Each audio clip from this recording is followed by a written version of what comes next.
You're listening to Conversations with Chanda, a Minneapolis Foundation podcast that unpacks the community's grittiest, most vexing problems, hosted by Chanda Smith Baker. Good morning, Sasha Cotton. So pleased to have you on Conversations with Chanda. I've been thinking about having you on here for quite a long time, and with your recent announcement, it just felt very timely. So thank you for being here. Good morning, and thank you for the invitation, Chanda. It's great to be with you. So before we jump into the announcement that people may or may not know as they're listening, I just want to give them a sense of who you are. You are the first director of the Office of Violence Prevention. And I'm very curious on sort of your route to that role and why that was attractive. Like, what led you there to do that work to begin with? Yeah, I always tell folks that violence prevention is not an industry that people intentionally go into just yet, right? There's no bachelors of violence prevention out there. So I think most of us who are doing this work find ourselves here through intersections, right? Through work in trying to reform criminal justice systems, through failed attempts at law school or law enforcement or social services, really recognizing that our country is at an interesting place and we have a new opportunity to do work differently. Thinking about my own personal history, I'm a Twin Cities kid. I grew up in the Rondo community, really proud to be a descendant of that community that is all about uplifting and ensuring that Black folks and underserved communities are recognized. And so I think that has fueled my journey for sure. I thought growing up that I would be an attorney. My uncle was a local attorney in Minneapolis, a North Sider, and I had anticipated following in his footsteps. But I finished my undergraduate degree with a double major in criminal justice and ethnic studies, started at Hamlin Law School, and realized pretty quickly that it wasn't my trajectory. So I spent some time working in probation, both in Hennepin and Ramsey County, worked in corrections at Red Wing, got a chance to see what it's like to truly be behind bars, and then spent a good chunk of time working on the intersections of domestic and community violence with the State Coalition on Domestic Violence. And so really a mix of work in direct service, technical assistance, and really looking at how violence shows up in underserved communities across the board led me to the city and to really focus on violence prevention and to become the first director of the office. And I know that over this time, so one, it's not easy to start something, right? Just being an entrepreneur is not easy by itself, but to it's be not easy. But to be enterprising inside of a system that often is slow to innovate, that has a lot of bureaucracy, that has sort of practices of the past, like the evolution. So, right, like, so it was innovative just to start the office. And so that office sort of came out of city council. Like, where did the office, how did it get established?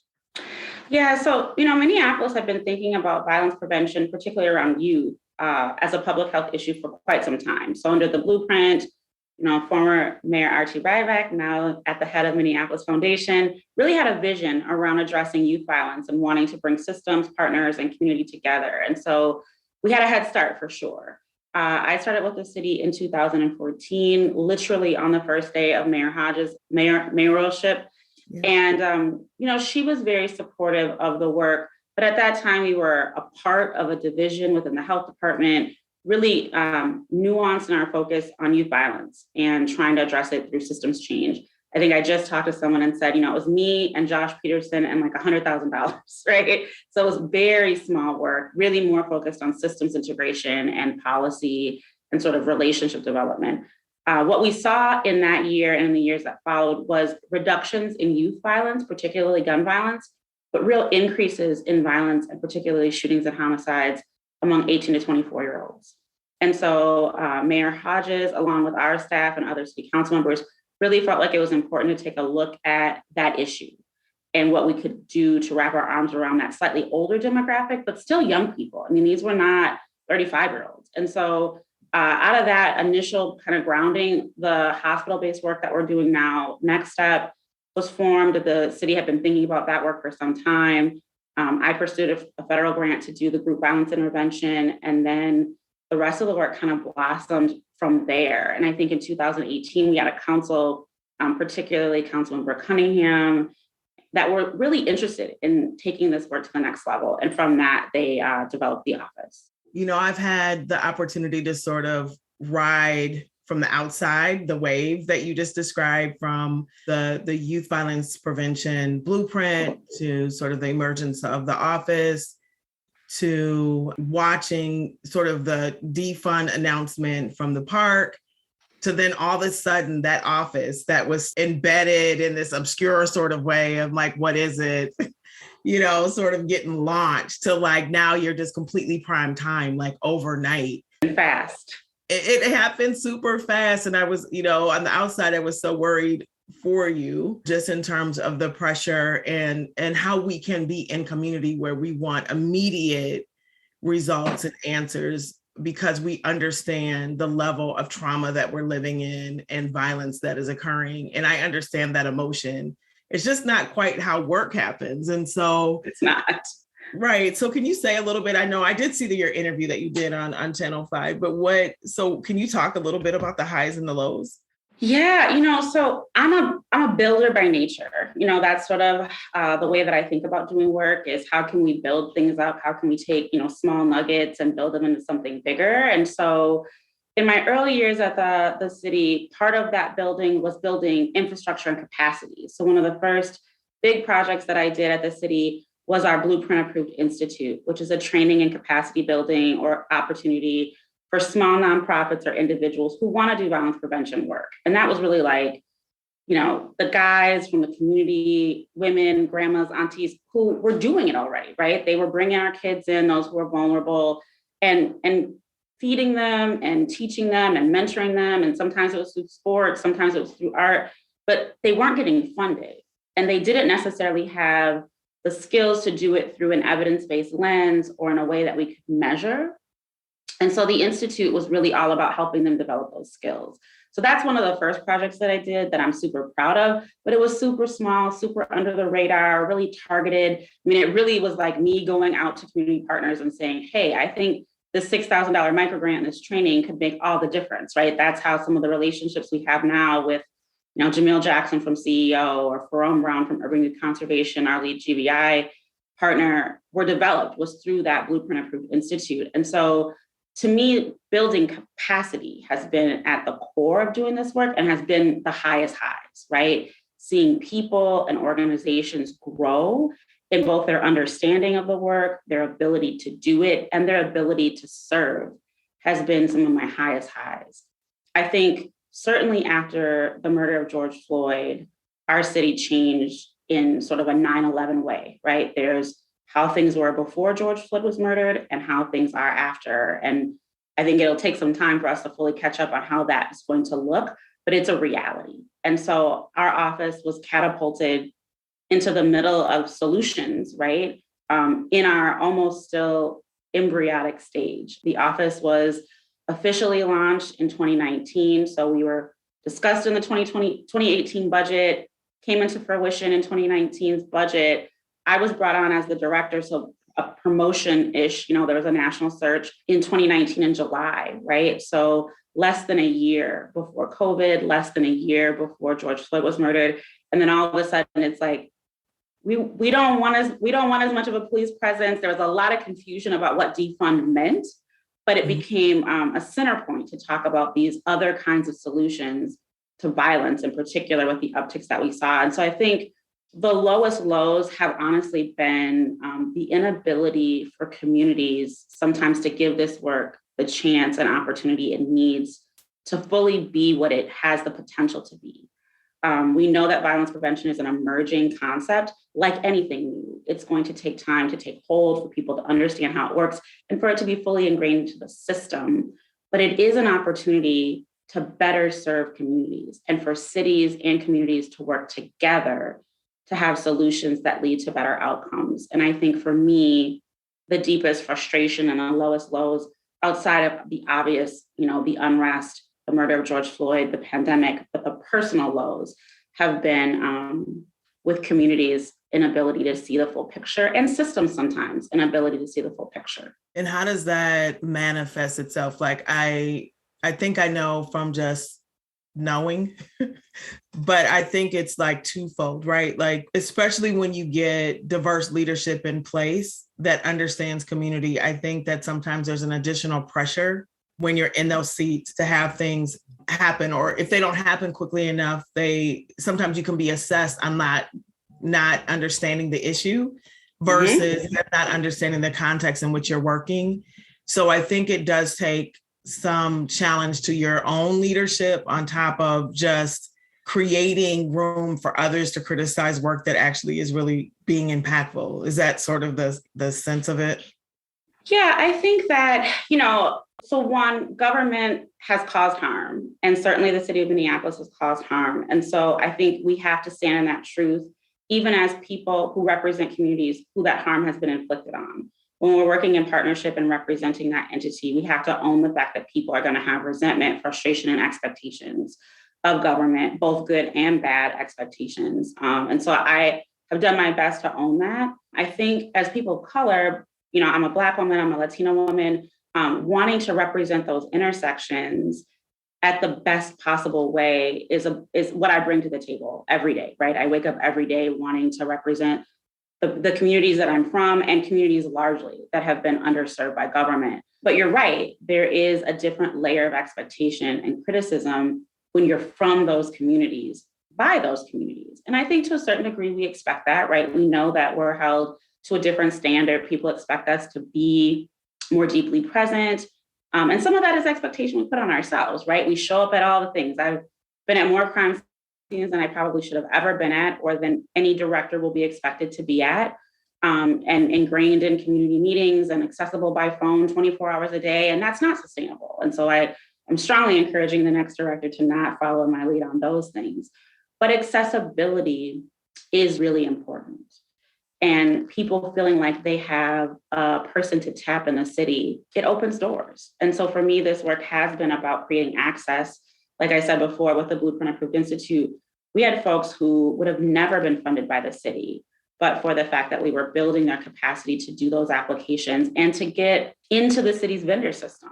In 2021, we funded 85 programs, most of which have been led by people of color, which is remarkable.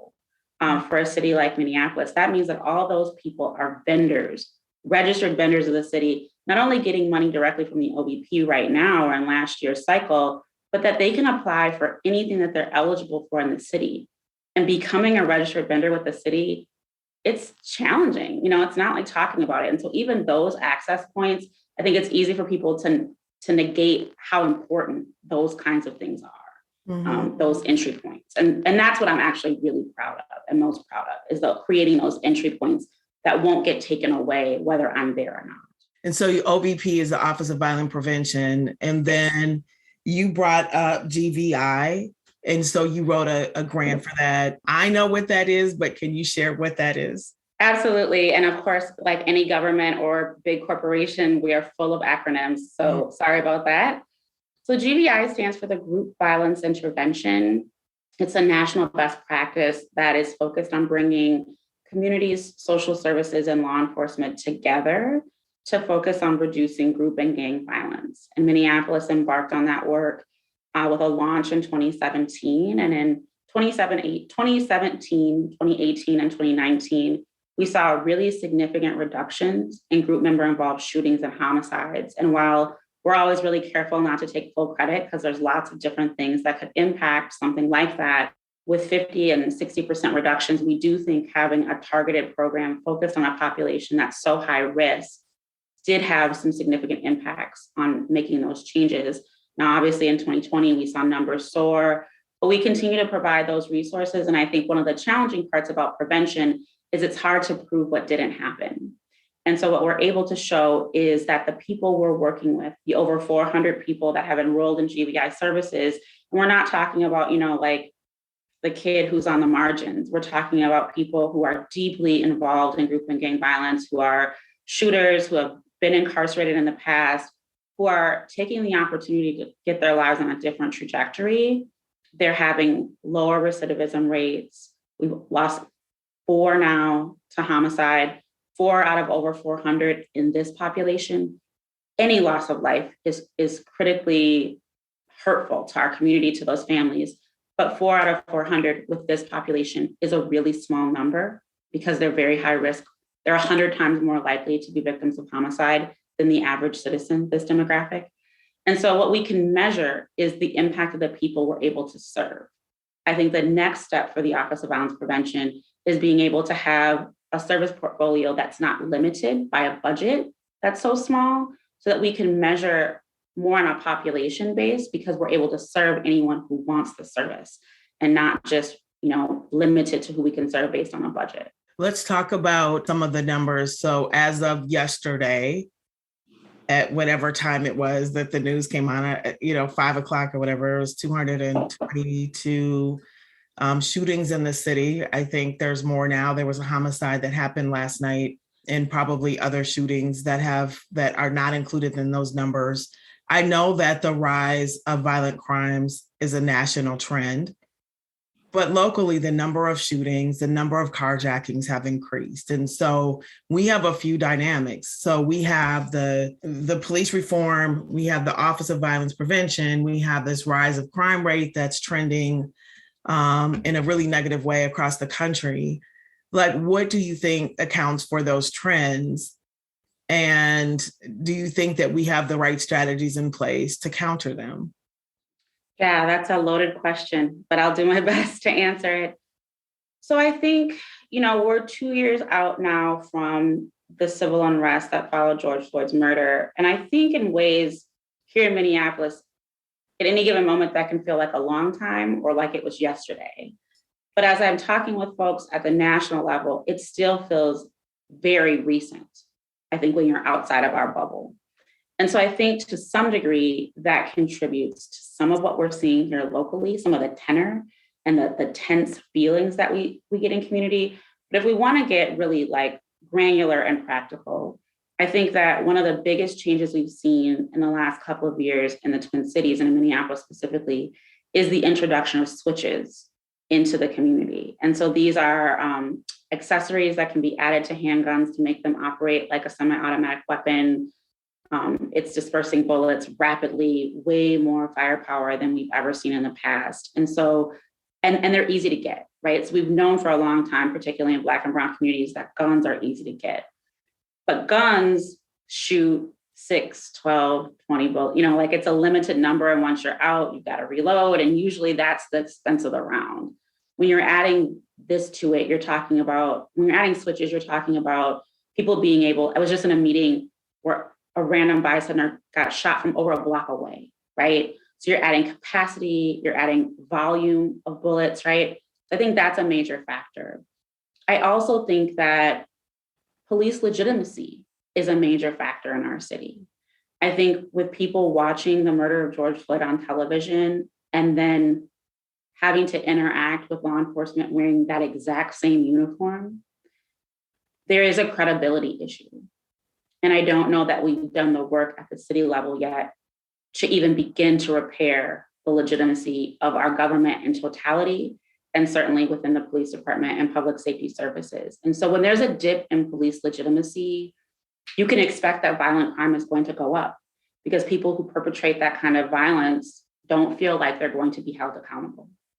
And so I think that's also a factor that we have to grapple with. I also think that when we talk about prevention, we are doing some things really well, but we are also talking about an ecosystem that has to be built out. And so I have been saying for the last couple of years, we have to be willing to do more, different, and better on all fronts of public safety. And with the level of divisiveness that exists, I think the defund message really led to this adversarial nature that's fostered between prevention and law enforcement. And what we actually need is all of these systems taking up their rightful space to keep our communities safe, right? That prevention isn't designed to move police out of the picture, and that police should see the value in prevention. And I think in one-to-one conversations with people who have gotten the opportunity to understand the work, whether that be law enforcement understanding prevention or prevention folks understanding the role of law enforcement, it clicks. But there's a larger narrative that wants to pit these entities against each other that I think is doing a lot more harm than good in our communities. And so I've been talking about this ecosystem like a healthcare system. When you go to the clinic, you don't just see a doctor. you get checked in by a receptionist, you may never see a doctor. You may go in just to get labs by a phlebotomist or radiology or a dietitian, and everybody has a specificity, something that they are uniquely good at.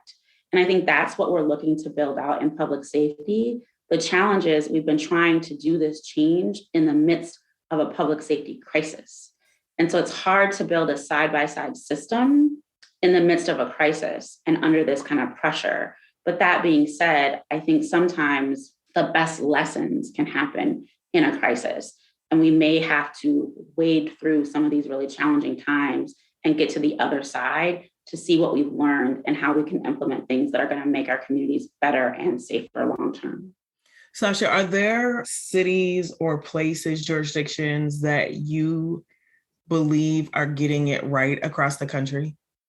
There's small examples of what it looks like to get it right. I think Oakland has done a really remarkable job of building out these bigger systems and these side-by-side systems. And so that's a city that I looked to right before the pandemic. Shortly after I was named the director, I went and spent some time in the Bay Area, both in Oakland and San Francisco, as well as in Stockton and Richmond, California, which is where the first Office of Violence Prevention was developed. And so I think those are great cities with examples of high quality work that's happening.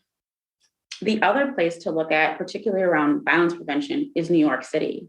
We've seen significant reductions over time in their implementation of violence prevention, but as they've sort of matriculated backwards a little bit and have had deeper focus on law enforcement, we're also seeing upticks in violence. And so I think what we know is when we can have these things working well together in big major cities, we see better outcomes. When they are gridlocked and fighting against each other, it hurts the people that we're serving. And so those are two examples of places that I think Minneapolis and other cities can look to. But to be quite honest, even though we have struggled, Minneapolis is one of the places that is sought after as a national model, right? We have done really incredible work here. And I'm not saying that because it's my work, it is Minneapolis's work. And we have done some deep digging in a short period of time to produce more programming and more services for our constituents in Minneapolis. We've talked a little bit about defund, and then there's the lawsuit. I don't know if you can even speak to this around having the right size police department for the population of our city. Do you have sort of thoughts on sort of the scoping of police services? Like, do you think that a smaller force makes sense? Do you like how should a person that doesn't understand policing in sort of the way in which you're talking about it, how should we understand policing, right? Because people are very confused on like, should we support them? Should we not support them? Is this the right size? Is it not the right size? Should they? Yeah. There's just so many questions are out there. There's a ton of questions and rightfully so. So I think one thing, so I do have to be careful the way that I talk about this in my current role, but I think, just philosophically, you want police that can respond. You want a number of police who can respond to the demands that your community is placing on them, right? So that becomes a really important question because different places require different things of police. And so in Minnesota, per state statute, the two things that we require police to respond to are gun crimes, crimes with guns, and domestic violence, calls for domestic violence services, right? We believe that those are some of the most serious incidents and that law enforcement should be deployed for those things. But everything else per state statute could have an alternative response. And so then it really comes down to, what does government expect them to respond to? What does community expect law enforcement to respond to? And if not them, then who? And so an example of that would be the Behavioral Crisis Unit that is a partnership between Canopy and the city. Now, relatively low level mental health calls that don't involve, serious incidents of violence, we're able to deploy mental health responders without law enforcement to those calls. And so that's one example of how we shift the burden off of law enforcement and allow other practitioners to take up a rightful space. I think as we get more, it's not even creative, as we get more practical, right? I think we've gotten to a place in society in general, so it's not just a Minneapolis problem, where we are over-reliant on police to solve our problems, right? So when you're over-reliant, then you call them for everything, which means you need more of them, right? So if my neighbor's music is too loud and I need to call the police for that, and that's an expectation of mine and that my government has, then yeah, you got to have a lot of police, because that's going to happen quite often, right? But if we have an unarmed force who can deal with that, or if we're building the capacity of neighbors to be able to go and knock on the door and say, hey, neighbor, music's really loud, I'm trying to sleep next door, right? That's what we used to do, right? Like I grew up in a community where that was really normal. And obviously times have changed and neighbors don't know each other the same way that they did before. And people are being infiltrated with fear, right? With fear mongering. And some of it's real, right? There are some really bizarre incidents that happen. But most of the time, the worst that's going to happen is some not nice words exchanged, right? That your neighbor might say like, get out of here and whatever. And then you call you call whoever, right? You call somebody to deal with it. But most of the time, you're going to go and say, your music's really loud and I've got a 6-month-old sleeping next door. Could you please turn it down? And your neighbor's going to say, oh my gosh, didn't realize it was super loud. My bad. We'll try to keep it down over here. And then nobody has to come, right? And so I think part of what we have to grapple with as a society is how much of our daily interpersonal interactions are we depending on police to solve for us, right? Because we sometimes conflate conflict with violence. Conflict is an inherent part of the human experience, right? And we need to be able to resolve our own conflicts, whether it's in the workplace or at schools, and we need to have the tools to do that, right? So conflict resolution, building our capacity to both have and receive difficult conversations about our own behavior, the behaviors of our loved ones, and make those modifications without an outside entity forcing us to do so is part of the work, right? We've got to build those skills. But to the question of policing, I think it boils down to what do we expect our police to do?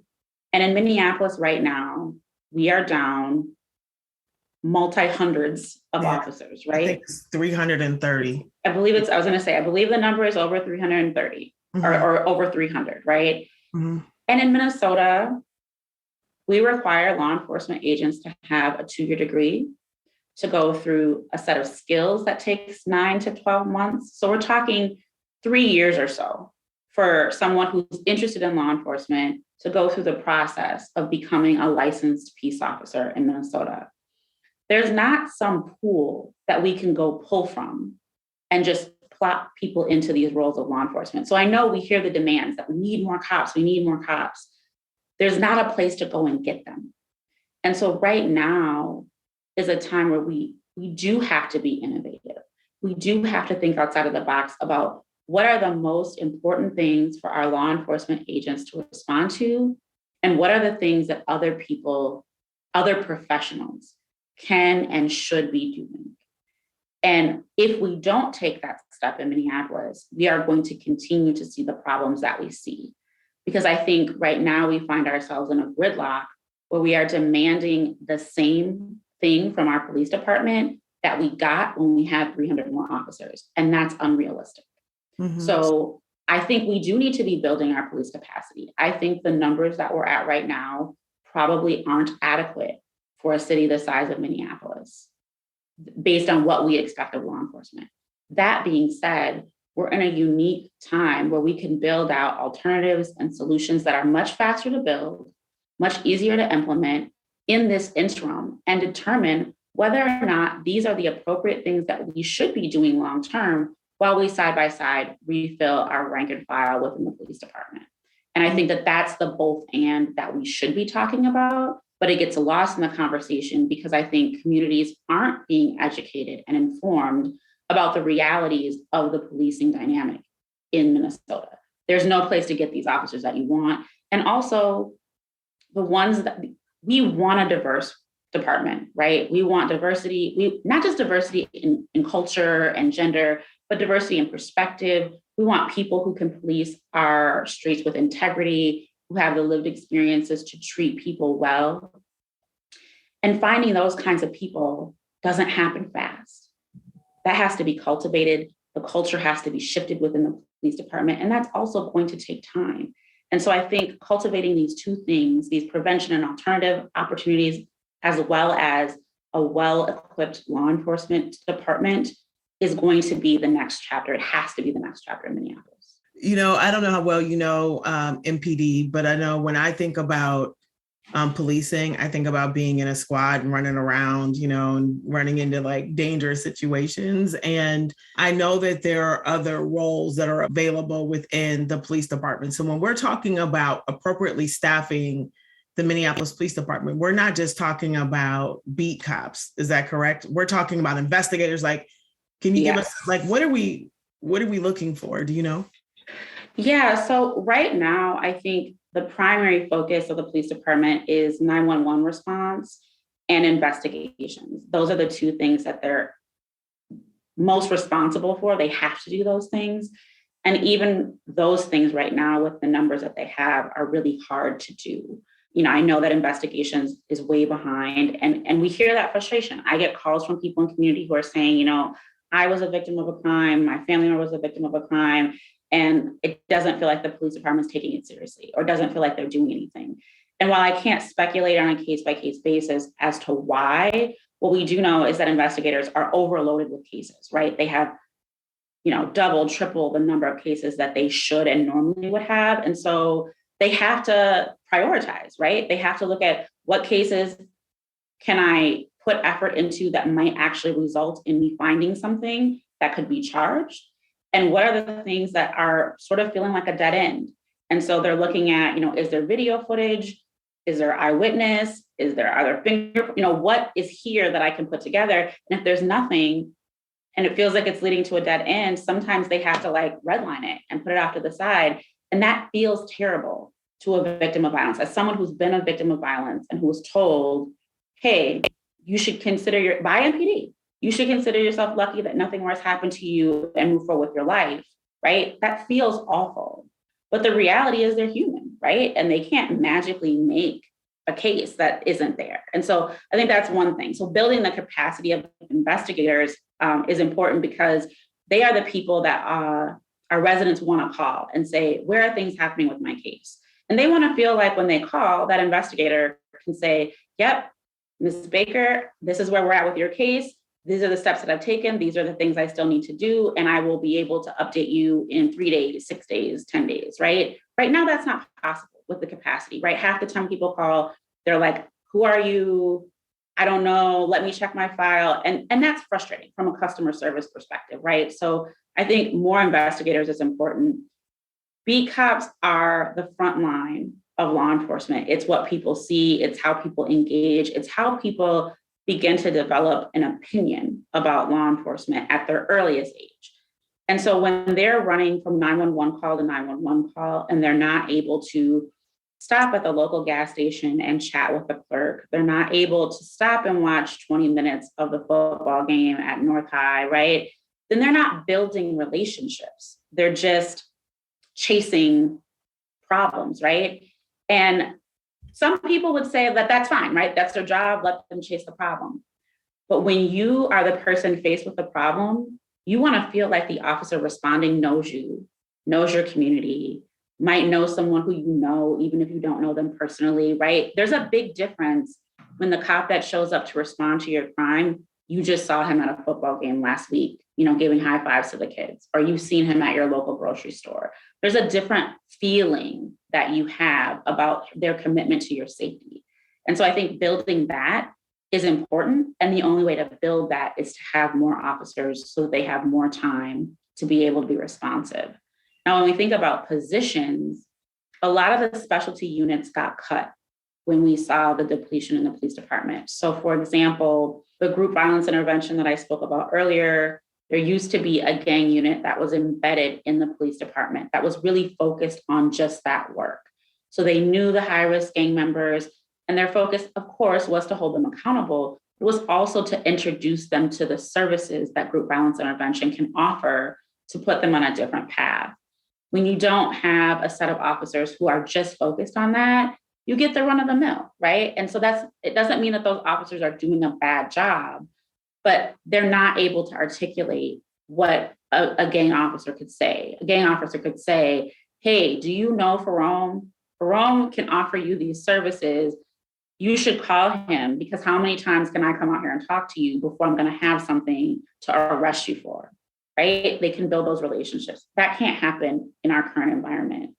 Specialty units like that, the PAL program, which we've heard lots and lots of people complain about leaving, is no longer as efficient as it used to be. I don't even think it's really up and running. And so some of those things that were public facing, that allowed communities to better understand and better build relationships with law enforcement, don't exist.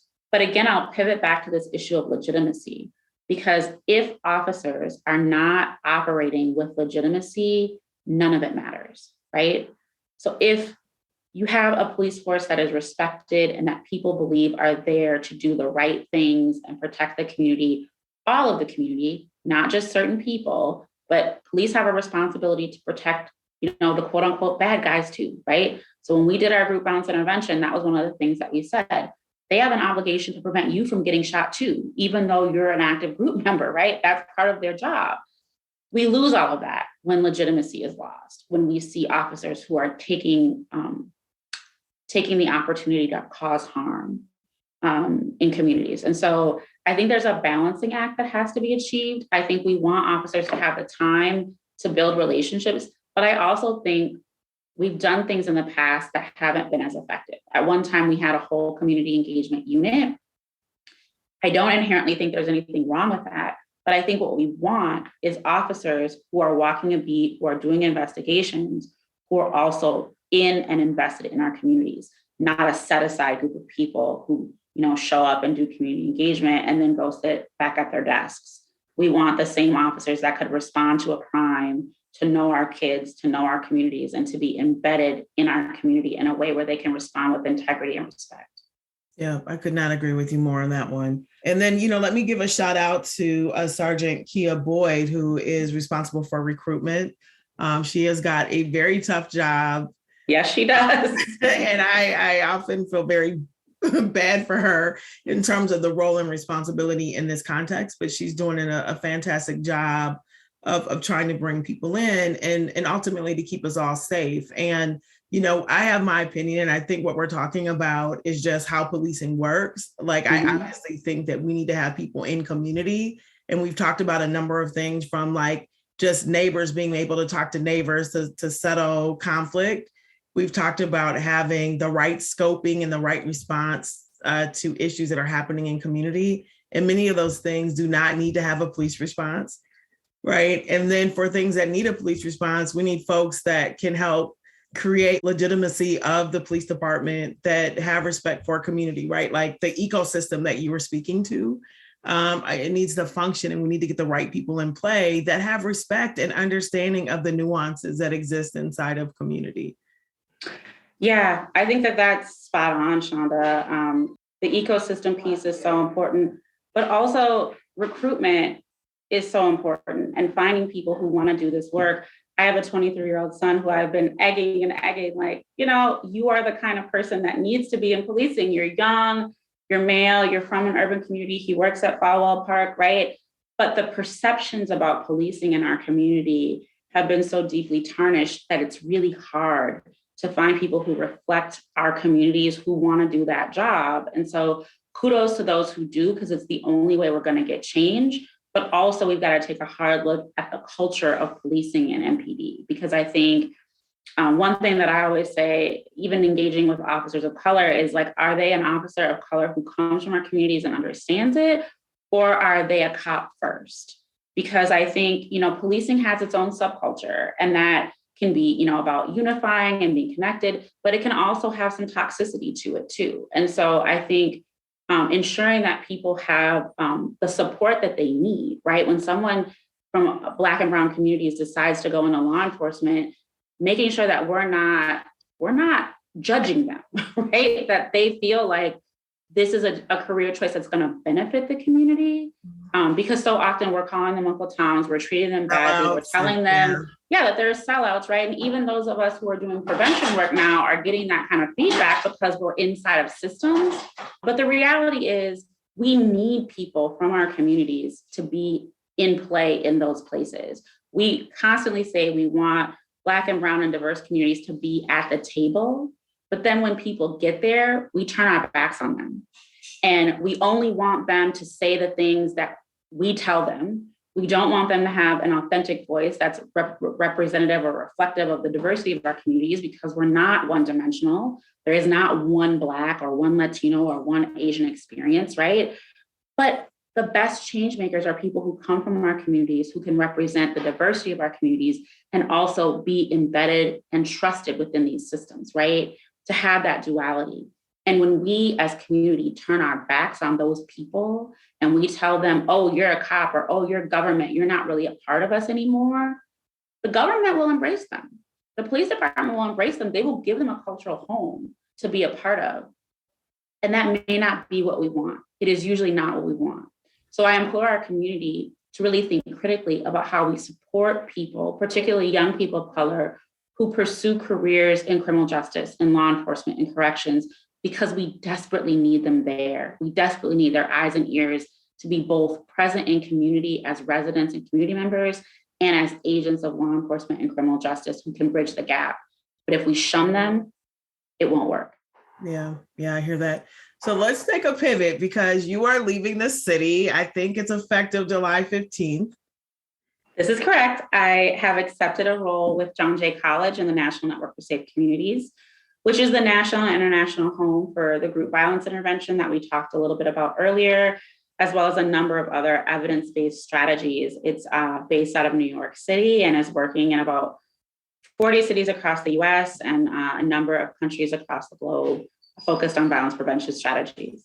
And so your role will be to do what? So I'll be acting as the deputy director. I'll be overseeing all programming, both national and international. So really supporting the implementation of the various programs that we work with across the portfolio and really building the brand. I think we're seeing a changing demographic in leadership around violence prevention. David Kennedy, who is the executive director at the National Network for Safe Communities, is a renowned expert who is highly sought after, as is Dr. Slutsky, who came from Cure Violence. These are sort of, as I say, two of the founding fathers of violence prevention who started doing this work in the 90s. But the demographic is changing, and I think that that's appropriate. These were older, white, academic people who were researching and evaluating work that was primarily impacting Black and brown communities. And so I know that Cure Violence has recently brought on an executive director who is a Black man from St. Louis, I believe. And now I'll be at the National Network in a high leadership role. And we're seeing Black and brown-led organizations across the country gain higher credibility as leaders in this industry. And I think that that's the right direction. I think all hands on deck is critically important, and certainly having that academic lens to evaluate this work is critically important. But I also think ensuring that Black and brown voices are centered is important. So I'm really proud and excited to take my leadership to the national level and be able to support the national network in that way. Mm-hmm. Well, it's a really exciting thing for you, and I'm happy for you and your leadership to watch it grow. I do feel like it's going to be a loss to our city, although I know John Jay has partnered with the city of Minneapolis for some time. Yes. So yes, I understand people feel like it's a major loss to the city of Minneapolis. So first and foremost, I want to say I'm leaving Minneapolis in really great hands. Josh Peterson will be acting as the interim director. And as I mentioned before, Josh has been with me since day one. He was actually at the city before me. He beat me by 6 months. But most of what I've talked about, he and I have co-built together.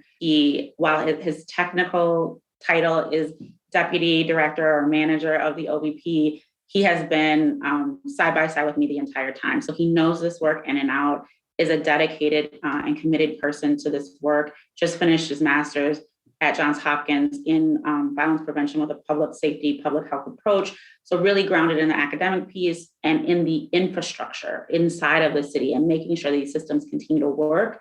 He's also really committed to ensuring that the underserved are served, right? So I feel good about that. You've also got Jen White, who is a manager in the office, and many folks know she's been in the city for over 15 years, has really strong relationships with lots of folks inside of the city, but also really great relationships in communities. So I know that the two of them are going to be a powerhouse and continue to roll the work out. Petrovic Burnett has been detailed to our office and is doing great work on the north side and on the south side in a community-focused role. And so while I'm leaving, I'm not going far. I will maintain a residence in the Twin Cities and will continue to keep my eye on the team, but I feel like they're ready. And also community is ready. The community has been building its own muscle to do this work. And I think that there is some muscle memory now. And so whether it's me, Josh, or anyone else steering the ship, I think community is ready to keep this work moving forward. Yeah, and I have great faith in Josh. I think he's fantastic. And I have lots of love for Jen. She's been around for a long time. And I can attest to her depth of relationships and understanding of what's happening. And then E, what's not to love about E. And so what a great team to leave that you have built that has community orientation and then understanding of the system. So that's just fantastic. Before we leave this conversation, I just want to pivot because embedded in all of this was a little thread of around how do you evaluate? And I know that this comes up a lot, particularly in a season where crime rates are so high. And so can you just talk about how do you measure? And I know that this is newer in practice. It's an evolving thing that many cities across the country are looking at. And folks in community are like, we're spending all this money. We're figuring out all this stuff. We're hearing all this violence prevention stuff. We got boots on the ground and folks are getting carjacked and folks are getting shot. And where's the proof? Yeah, it's a real question, right? And so we don't run from that. What we'll say is that most studies of this work need to be done after a 2-year mark, right? That's just what the science tells us, because it takes a while to gather enough data to actually be able to measure what the impacts are. That being said, we did just do our first update to the City Council on Wednesday about the outcomes from the Minneapolis Strategic Outreach Model, AKA the interrupters. And what we're able to really focus on now is trust building, is the number of contacts that they're having. So are they meeting people? Are they engaging with people? And not just hey, how you doing on the street? But when they're engaging with people, how many referrals are they able to make? Are they connecting people to resources that put them on a different trajectory? And what we evaluated in this first end of year report was the first 6 months of the full implementation. So May to December of 2021. And what we found is that they've had over 2,000 referrals for people to get employment services and educational recommendations and housing and treatment for drug addiction. And so those are real-time examples of what this work is doing to push people in the right direction. And that's really important. Long-term, we want to ensure that we're measuring, is this having an impact on gun violence in the concentrated areas that our teams are working in? And that's the measure that's going to take some time to be able to evaluate. But one of the things that we fought for a long time in the Office of Violence Prevention is a full-time evaluator embedded in our work. And for the first time ever this year, we have that position. So that's a big deal. We've also been fighting for resources to have a data system, right? So we can input all of this information, not about people, but about individual experiences and the work, so that we can catalog what's happening and be able to output what is our work doing? How have we impacted the people? How have we impacted the environment? And that has to be built. And so again, I think people hear a number like $11 million and it sounds like a lot of money. 80% of that or so has gone back out into community through contracts, right? So it's not like we're sitting on this money and just coveting it in the city. It is actually being pushed back out, both to do service, but I think it's also really important to note that it's employing Black and Brown people, right? Which we know is a violence prevention strategy. Employment of high-risk individuals is a violence prevention strategy. And so when you see the interrupters, yes, some of them are teachers and counselors, but some of them are former gang members. Some of them are people with criminal history. Some of them are people who have been recently released from prison. And so giving them an opportunity to not only be employed, but to do something that they are personally passionate about, because so many of them want to give back to the community that they've taken so much from. And so giving them a paid opportunity to do that is also helping to impact recidivism rates and reentry. And so it's a twofold approach, but absolutely evaluation is critically important. Our work hasn't existed that long. And so evaluation, unfortunately, is one of those things that takes a little bit of time, but we're committed to being able to demonstrate what the work is doing and to tweak and refine as we go. What I ask from community is a bit of grace, right? That our police department has existed for over 150 years and the evaluation is moderate, right? When we see upticks in violence, people usually want more police, not less. And so we should be asking for more of everything when we see our community struggling with public safety, because we need all hands on deck to keep our communities safe. And violence prevention does contribute to that safety. I know that folks are very interested in learning more about violence prevention and how to keep communities safe. Do you have resources that you would recommend if people wanted to do any further digging that they should go check out? Yeah, absolutely. I encourage folks to look at our website if they want to know specific information about the Minneapolis work. There's a lot of detailed information about our programs, and that end of year spending report for 2021 is available there. So you can really see how the funds were distributed if you're interested in sort of that accountability piece. I think from a global or bigger picture perspective, some places to look, obviously I'm going to plug the National Network for Safe Communities at John Jay College. They're doing some really great work and have been for a long time. Again, they're one of those agencies that's been around for the longest. The group violence intervention was tested first in Boston with the Boston Miracle and next in Minneapolis, which a lot of people don't know, but had great impacts in the 90s here in Minneapolis for a short time. And so learning more about these evidence-based strategies can be a really great way to get a better understanding of how violence prevention is intended to work. So checking out the work of the group violence intervention at National Network for Safe Communities, Googling Cure Violence and getting a sense of the work that they're doing. And then Cities United, who has been a great partner to us here in Minneapolis, does a great job of helping cities to develop strategic plans and really develop a strategy that will put a city on a trajectory for safer communities. And so I think looking at the websites for those organizations, along with the HAVI, I'll plug the HAVI, that's our hospital-based partner, HAVI, or the Hospital Alliance for Violence Intervention.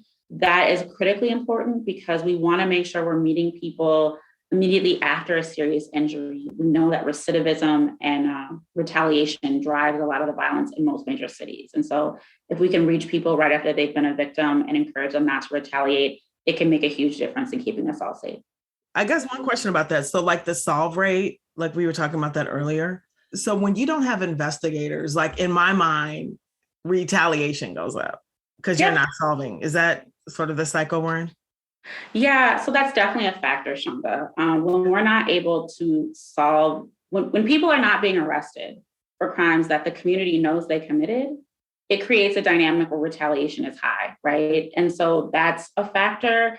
I also think that part of it is sort of our courts, right? So people have to understand that this is a multifaceted approach, so that even when officers might make a good arrest, if the courts release people, without holding them, that can lead to retaliation. We certainly saw some of that during COVID. And again, I'm not advocating for the overuse of incarceration. We know that that has been a weapon that has been used in our community. And so we don't want that. But we do want to ensure that when people perpetrate harm in our community, they're held accountable and that we're doing that prevention work too, right? So that we're reaching them to talk about retaliation. We're offering safe housing and relocation to people if they're willing to take that opportunity to not be in harm's way, if they know that they're being targeted because of something that has happened. Sasha, is there anything that I haven't asked that you want to say? I think the biggest thing is that Minneapolis is at the epicenter of this reimagining public safety mantra that we've heard over the last 2 years. And I encourage our city and the Twin Cities at large to stay the course. Change is hard. Growth always comes with growing pains. It's always uncomfortable. But if we can get to the other side of this together and with a commitment to safety and an open-mindedness to what that means, I think that we will see outcomes and improvements that we can't even really imagine. And things that are centering community and what community needs versus a top-down approach. I just heard Gloria Steinem this morning, and I want to kind of quote her, and that is that change doesn't happen from the top down. It's like a tree. It grows from the bottom up. And so if we get our communities involved, if we're open-minded to the change and we grow the seedlings, we can see long-term change, but we have to recognize that it's not going to happen overnight. And I understand how frustrating that is because the violence is happening now. So it has to be a both and. We have to do things that keep us safe now. We also have to build a future for our children that allows them the safety that they deserve without heavy-handedness. And so that's my wish for the Twin Cities and Minneapolis. Sasha Cotton, thank you so much. I appreciate your leadership. I'm looking forward to watch how you spread your expertise across our nation and our globe. So thank you. Thank you, Chanda. As always, it's great to be with you. If you enjoy this show and want to learn more about what we do here at the Minneapolis Foundation, please visit us online at minneapolisfoundation.org. And of course, if you want to follow Chanda or the Minneapolis Foundation on Twitter or Instagram, that's Chanda S. Baker or MPLS Foundation. This is Sue Pak-Kienitz. Thanks for listening.